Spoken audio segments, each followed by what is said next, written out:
Paklau, Reini, vai šodien Kimēla kvartālā ies uz koncertu? Tur koncerts? Vispār jā, katru piekdienu, sestdienu, svētdienu notiek kādi pasākumi, vai tu esi bijis tur? Nē, bet esmu dzirdējis, ka tur arī kino notiek. Bet vai viņš ir pieejams? Es ceru, vajadzētu paskatīties tāpēc. Nu tad dodies apsekot un apskatīties.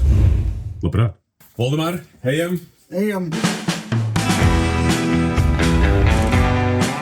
Esam ieradušies Kimēla kvartālā. Izskatās, ka Voldemāram viegli pārvietoties. Varēja iebraukt, šeit ir grantētie celiņi, bet labi celiņi. Tā kā es kaut ko vēl redzu, man patika pārvietoties, un tas bija viegli arī saprast pēc tieši kontrastiem, ka tā apmela, lai gan ir tur, bet var saprast, ka ej šeit, nē, no ceļa. Varētu būt vairāk margas, lai varētu nenokrist no kafejnīcas malas, ja nu daudz cilvēku visur bīdās pa labi pa kreisi. Redzēt var, bet lai samaksātu ar karti, es nevarētu. Kafejnīcā dzērienu varēja būt lielāka, nav nekas, kur varētu atsist galvu vai arī kaut kur citur ieskriet. Viss ir diezgan labi tādā ziņā organizēts. No ārā es varēju pārvietoties, bet iekšā netiku. Darbinieki apsolīja, ka uztaisīšot rampu arī. Viss ir atvērts, viss notiek koncerti, jā, bet tas ir jautājums. Vai vajag atvērt, ja vēl nav piekļūstams tās pašas labierīcības līdz galam, bet galvenais, ka viss notiek attīstās. Tagad jāskatās arī, kā būs, kad